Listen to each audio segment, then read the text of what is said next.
Bagong Pilipinas. Ito raw ang brand of governance and leadership ng Marcos Jr. Administration. Bagong Pilipinas. Ito raw ang tatak ng pamamahala at liderato ng kasalukuyang gobyerno na humihikayat sa pagkakaroon ng pangunahin at malalimang pagbabago sa lahat ng sektor ng ating lipunan at sa ating gobyerno tungo sa kauunlad ng bayan. Ang bagong Pilipinas daw ay isinasalarawan sa pamamagitan ng may prinsipyo, may pananagutan at maaasahang gobyerno. Pero wika ng isa kong kakilala, anong bagong Pilipinas ang pinagsasabi ninyo? Gayong ang simpleng plastic card ng driver's license ko ay hindi maibigay sa akin ng LTO.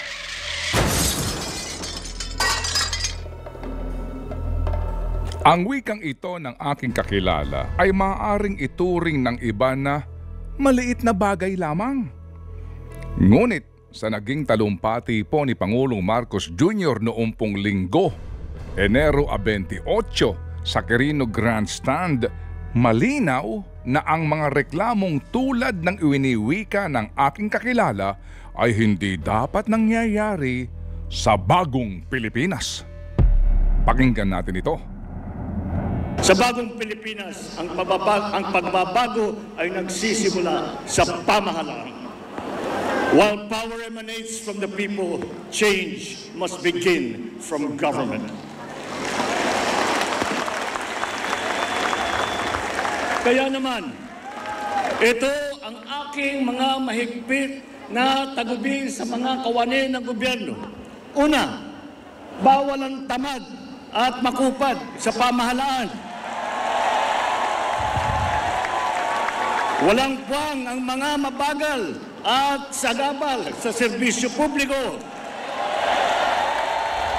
Services must be fast. Projects must be completed on time. Deadlines must be met per schedule. Services must be fast. Projects must be completed on time. Deadlines must be met per schedule. Ang pagkakaroon ng national ID ng bawat Pilipino, kailan kaya ito matutupad?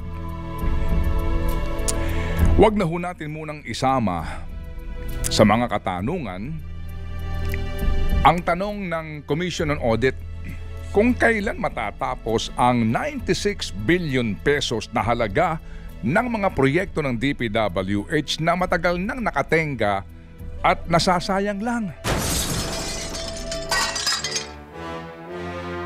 Sa unang buwan pa lamang po ng panunungkulan ni Pangulong Marcos Jr., lumiham na po sa kanya ang Confederation of Truckers Association of the Philippines Incorporated para po ipaabot at maaksyonan ang kanilang mga problema sa pagnenegosyo. Kasama rito ang kanilang problema sa pantalan at ang walang habas na pangungutong ng mga tauhan ng iba't ibang lokal na pamahalaan kung saan dumadaan ang kanilang mga truck. Sa pinakahuling impormasyon na aming nakalap mula sa grupong ito, wala pa rin pong pagbabago. Talamak pa rin ang kutungan. Mula noong pong nagsumbong sila, Hunyo noong unang taon ng panunungkulan po ni Pangulong Jr. At ang kutungan na ito ay siya ring reklamo ngayon ng grupo ng Benguet Vegetable Truckers and Traders Association sa kanilang paghahatid ng produkto mula Benguet patungo sa lungsod ng Maynila. Ito ang kwento ni Rudy Bulawan, ang presidente ng Benguet Vegetable Truckers and Traders Association ng amin siyang makapanayam kamakailan. Direktahan na nilang sinabihan ang aming mga driver na maglagay sila ng 2,000 bawat truck kada buwan. Kung hindi, ay hindi na sila doon padadaanin. Sa totoo lang po, may mga video kami, may mga ticket silang inisyu sa amin. Ngayon, pag ang amin po mga driver ay nagpaliwanag o nakipag-usap sa mga traffic enforcer na Maynila, dinadagdagan pa nila ang violation ng mga driver. Bukod sa no entry ang nilagay nila sa ticket, nilalaglihan pa nila ng arrogance. Kaya po ang nangyayari, natatakot na yung mga driver namin na bumiyahe papuntang Maynila. Maging ang grupo po ng United Broiler Racers Association o OBRA ay naghihinagpis din sa ika nila'y napakaraming regulasyon at hirap na kinakailangang pagdaanan para lamang makapagbiyahe ng kanilang produkto sa bawat bayan at lalawigan. Datapwat sa bagong Pilipinas. Sinabi ng Pangulo na nahinto na ang kotongan sa daan. Ito ang sabi niya. We are addressing trading and transport bottlenecks. Itinigil din natin ang katotongan sa pagkokotong sa daan at sa pantalan sapagkat ang tong ay nagiging presyong ipinapatong sa mga mamimili. Ano raw? Itinigil na raw nila ang pagkokotong sa daan at sa pantalan.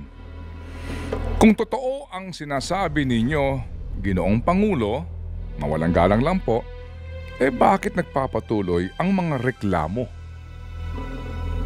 O baka naman po, nagbibiro lang kayo? Sa bagong Pilipinas, ang pagbabago daw ay nagsisimula sa pamahalaan. Change must begin from the government. Sa naging pamamalakad po at asta ng gobyerno sa kick-off rally ng bagong Pilipinas, may pagbabago ba? Inobliga ng gobyerno ang mga opisyal at mga manggagawa nito na dumalo sa rally sa araw ng Linggo, araw ng pahinga. Patunay dito ang memorandum na inilabas ng kalihim ng kagawaran ng paggawa na nag-aatas, required ang ginamit na word, na magpadala ang kagawaran ng kanilang pangkat sa pagtitipon. Maging ang DSWD at DILG ay naglabas din ng memorandum na pareho po ang pakay. Ang mga kalapit na lokal na pamahalaan sa Metro Manila ay nagkanya-kanya rin po ng hakot ng mga tao. Bagamat itinatanggi po ng organizer ng rally na mandatory para sa mga kawani ng gobyerno at mga mamamayan ang pagdalo sa naturang okasyon, kung totoong voluntary ito, bakit may pa-attendance? May mga ulat pa na nagsasabing ang iba na pumunta ay naghintay ng ipinangakong ayuda ngunit umuwing nganga.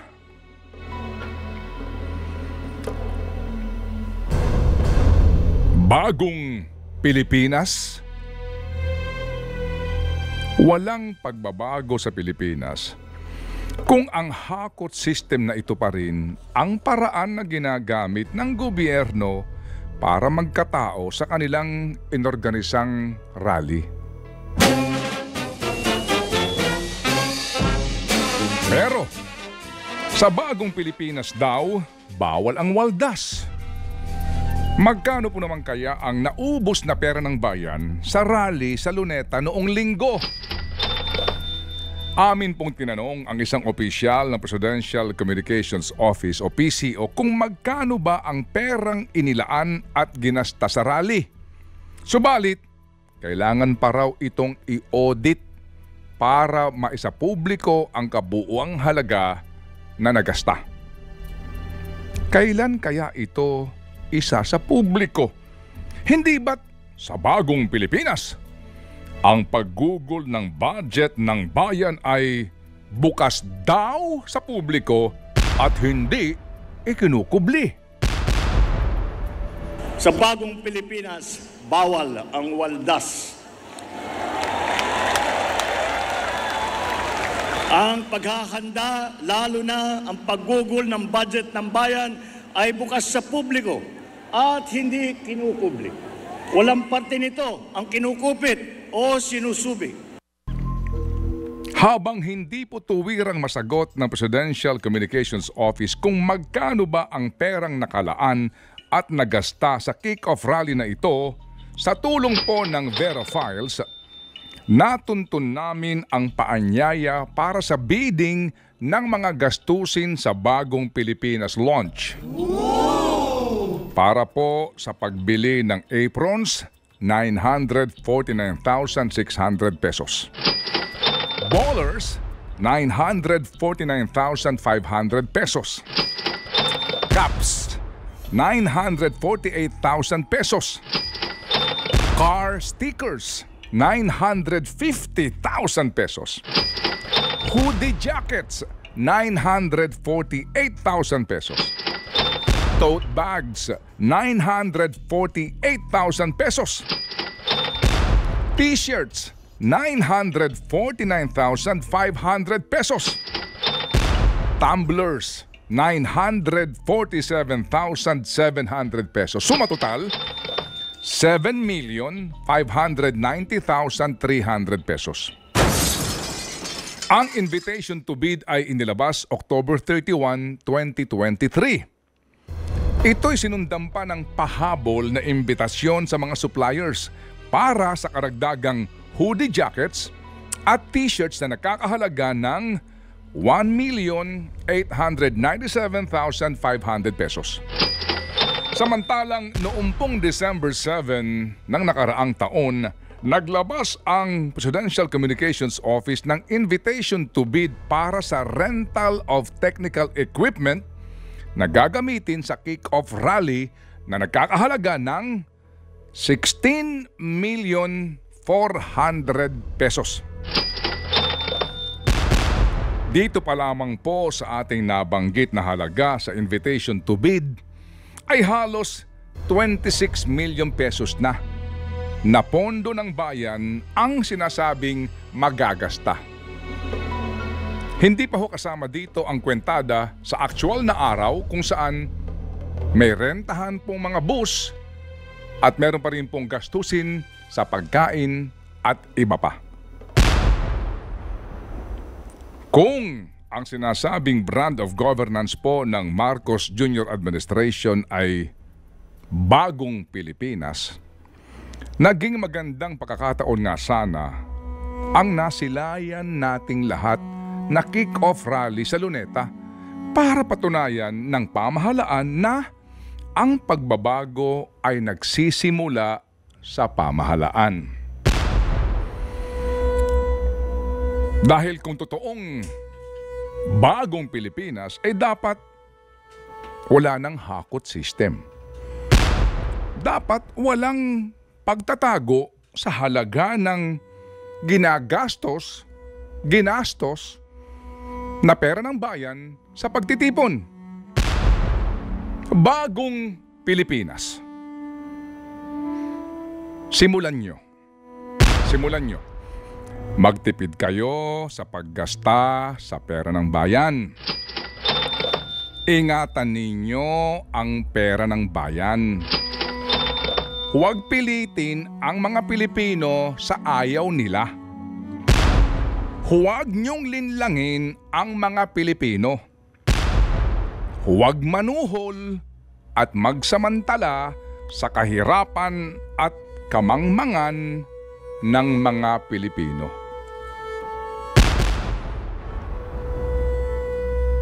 Walang magiging pagbabago sa Pilipinas kung ang mga pinuno nito ay puro salita at kapos sa gawa. Walang bagong Pilipinas hanggang naghahari ang mga opisyal ng gobyerno na sobrang takaw sa pera at labis-labis ang kasakiman sa kapangyarihan.